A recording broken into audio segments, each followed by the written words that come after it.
Hi, welcome to my channel. I appreciate you spending time with me today. My name is Carrie Waltz, and I try to share tips, tools, and techniques that have helped me on my artist journey and hopefully will benefit you as well. Today's focus will be a demo of this painting that was completed earlier this week. It's still very wet, and I wanted to share with you not only the demo, but the surface of which I painted it on. It's an aluminum surface. They come like this. There's two sides, and one side is brushed aluminum and the other side is the shiny side, very smooth. The painting was done on the smooth, and I've painted on both. The panel is a 6x6. It's archival painting and mounting panel, and I've just experimented with painting straight on it. You can mount other surfaces here. It's lightweight, it will not warp, and I just enjoyed the smooth slickness of it. It's been kind of fun. Also, this one was painted over a year ago, and I decided I wanted a different way to display it. So I purchased some industrial strength Velcro, and see, it's just stuck on with Velcro. I'm not going to pull it all off because I might not get it as straight. But I just put 4 little squares of industrial strength Velcro. I got one of these 8x8 canvases and painted with acrylic all the way around, put a wire on the back, and now I can hang my panels that I paint on here. If I decide I'm tired of that one and I want to swap out with something else, I just peel it off, put on another one. Why not? Anyway, you might like that idea. I did. So try it out. The following will be the demo that I did. I painted this when I was painting with friends. So it's going to be slightly different than some of the previous videos I've done, in the fact that there were a group of us together and we were all visiting while we were painting. So I deleted the audio while I was painting that, and I will just try to type in headings of what I was doing at the time. And I will insert also a photograph of what I was looking at, so you can paint along with me if you want to. So I really enjoy the aluminum panel, and it's very forgiving. One of the tools that I used was a wipeout tool. That's what it's called. It's called a wipeout tool. It's got kind of silicone points on either end, heavy rubber kind of things, and it just lifts the paint right off. So I will try to look that up and add a link to the description. I'm not an affiliate of any kind, so I don't get paid for any of this. But if you have subscribed to my channel, thank you so much. I already have 400 subscribers, and I started less than a year ago. So I just hope that what I have here will be helpful to you and benefit you in some way. So that is my goal, is to share with you things that have helped me. So watch the demo and enjoy the process. It took me less than 30 minutes to paint, and I will cut out lag of time between loading my brush, and hopefully you can see the process. So let me know what you think, and comment and ask questions. Feel free to reach out to me if I can help in any way. Y'all have a blessed day. Thank you for being here. I've started with an ellipse to the right side of the canvas, and that kind of establishes the edge of the pot. I'm filling in with some darker mixture. I am using the paint left over from a portrait that I completed, so I do have some of my neutrals on the palette. This is the first time I've ever done a voiceover, so I hope it turns out all right. I do directional strokes on this metal panel, and your brush stroke does show the direction, and kind of in a streak. I don't mind that. I think it's kind of neat, but if you don't want to show it much, then have a soft brush and it will show it less. Didn't really sketch out what I wanted to do to start off with. I'm just moving the paint around because I know I can on this panel. Trying to lift off a little of the highlights. Actually, that's more with paint rather than lifting. It would be brighter if it was lifted. Creating a lip, adding some darker tones. Some of the dark is mixed with dioxazine purple and my yellow ochre. They're opposites on the color wheel, so they kind of neutralize each other. I felt like I was really overworking this pot, and it's really not that important. And I didn't really want really bright colors like the bright orange, so I neutralized it and made it a lot darker. I did have some Payne's Gray and a little bit of black on my palette. I rarely use those colors, so I started with that to use those up. Just kind of random back and forth strokes on some of this. Cutting in the negative space right now.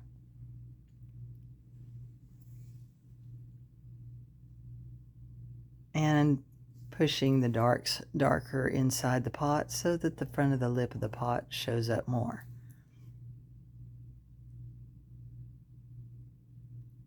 Just kind of scrubbing the panel, filling in the dark. I'm not even worried about where the plants are.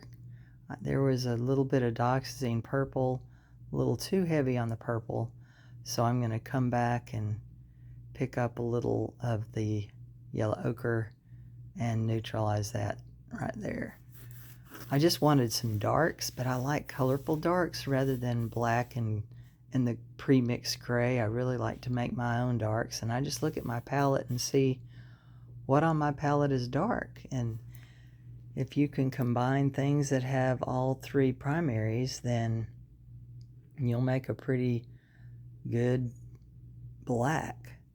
Here I decided, okay, the edge of the pot was too far over and it was going off the page or the panel, so I cut in some negative space on there to push the pot more toward the center. Picked up a little more blue on that one. I just want to vary the background. Just filling it in. I was painting with friends, so I had to delete the audio because we were talking about all sorts of stuff, and I was not talking at all about my painting, so wouldn't have helped you at all. This tool is one of my favorite tools. It is a wipeout tool, and I will look it up and put it in the description.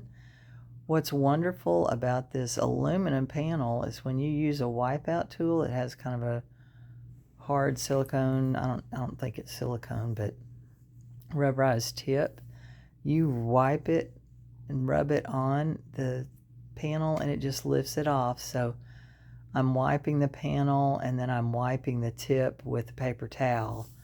I kind of cut that part off so it doesn't waste so much time. But see, just one little streak, it just lifts it right up. So I'm looking at the leaves, trying to do get a feel for where the branches are, what direction they grow. You can just lay the tip of this one sideways and just turn it to the slide it slightly, and it looks like a leaf. But I just can kind of also just squiggle around and get kind of an organic feel to it, which I really like. Sorry, my hand's in the way.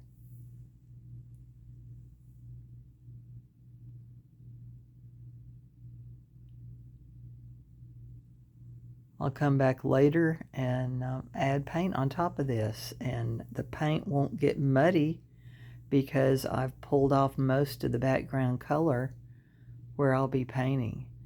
And with aluminum, I don't do a lot of rubbing and mixing on the palette, because if you do, it just slides right off.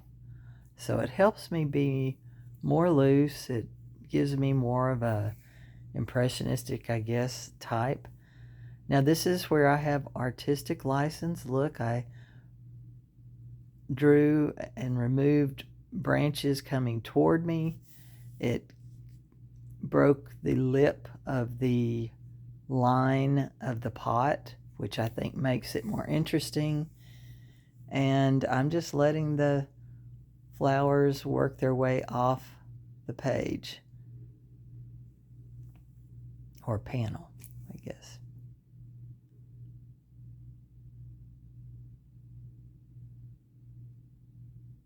Squint your eyes, and I'm laying in some of the darker green. I mix most of my greens. I did have Viridian for the portrait that helps neutralize the orange tones and red tones in your face and gives you some good shadow color. But I do mix it with other things, so just have a small brush. I think it's a number 4 flat, just laying in some of the darker greens in angles and directions that leaves may be. I'm not worried about covering up all the metal showing. I usually let some of that still show. I think it just makes it interesting. I'm trying to create a stem color. It was kind of gray to start with. You squint your eye and it does have a gray tinge to it, but I don't want to just get brown, because you think, oh, stems are brown, and then you go for all your browns. Mix a color, make a violet, or just have fun. Drawing in a few other branches, trying to paint over the stems to get them to go a little further back in the composition, because they are fairly dark, because they're all in the shadow there.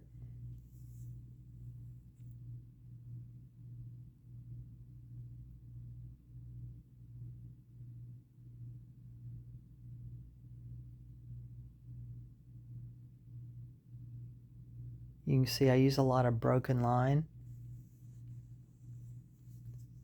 Kind of goes behind and picks itself up somewhere else. Now I've mixed a lighter green, coming back to add where some of the lighter tones are. In the photo reference, I've deleted the background and added black just so that you can see the image better. There was a black refrigerator behind this pot. I had gone out in their backyard, this friends of mine, and they had these beautiful pots of plants all around their pool, and I thought, oh man, I might have to paint that one. And so he brought it in, and thank you, Mike, and put it on a stool, and it was in front of a black refrigerator, and I thought, okay, I'll just make the whole background read black for y'all. It's a lot easier than seeing the clutter in the background. No, not that his house isn't clutter, but it's just stuff in the background. So I deleted it on my, I think, PicMonkey, something like that, one of those sites. I'm learning all sorts of stuff with this editing. I had a quinacridone rose and another magenta on my palette. I'll have to look at my portrait palette and see. And I want more flowers than what the plant has.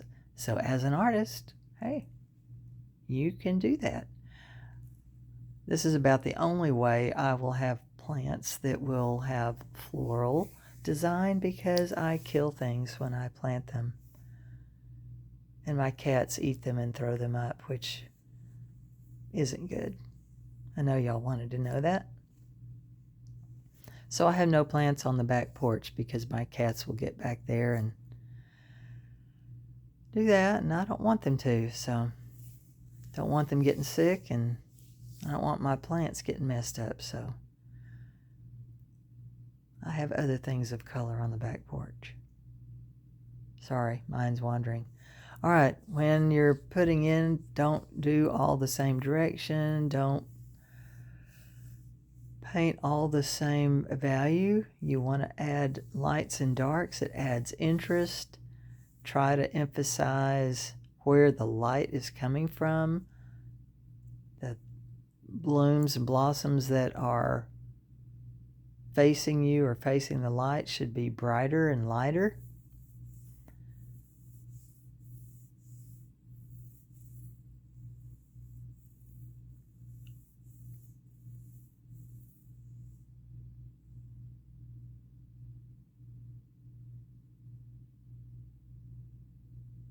Again, I'm just barely stroking where the paint was lifted.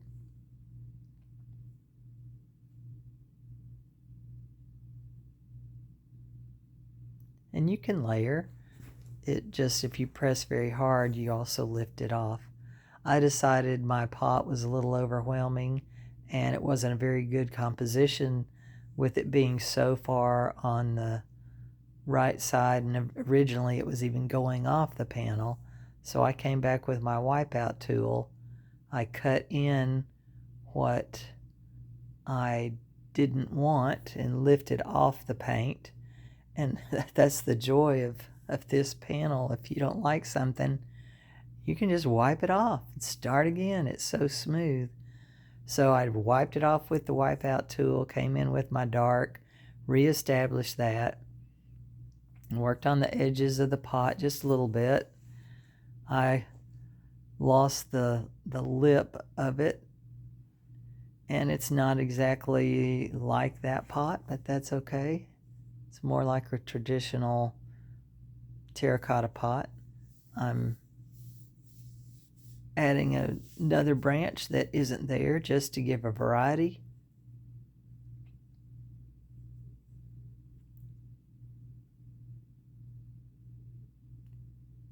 Coming back with some warmer greens. Warm colors advance and cool colors recede. So if you want something to come forward, then add some warmth to it.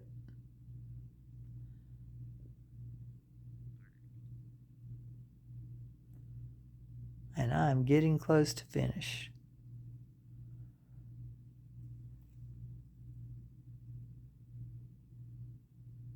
I have a tendency to overwork things. Sometimes I need to walk away, but I'm kind of creating a little bit of depth by putting some darker tones in there where some of the lighter work comes forward and the darker goes back. So if you squint at the photograph, you can see that it does that as well. I just have more of the magentas and the pinks and the reds in it.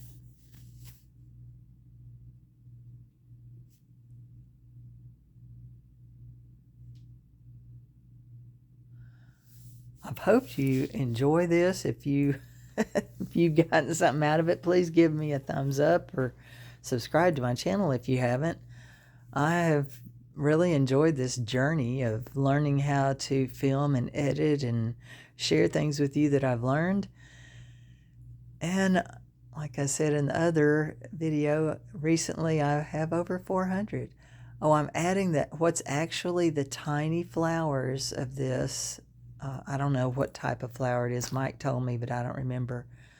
The colorful leaves are petals are what I think are petals are actually leaves. It's like a poinsettia, where the red poinsettia is actually leaves and the little tiny center is the flower. So it grows kind of like that. And the fact that most of what I painted today was leaves. But going back to my channel, thank you for being here. I really have had fun learning this process, and this is the first time I've done a voiceover. I hope I wasn't too boring. Here is the finished work up close, and you see the thick strokes. I signed it with the wipeout tool. Just sign your name and it wipes it out. I love to sign my signature that way. And we are coming to the end. Thank you for being here.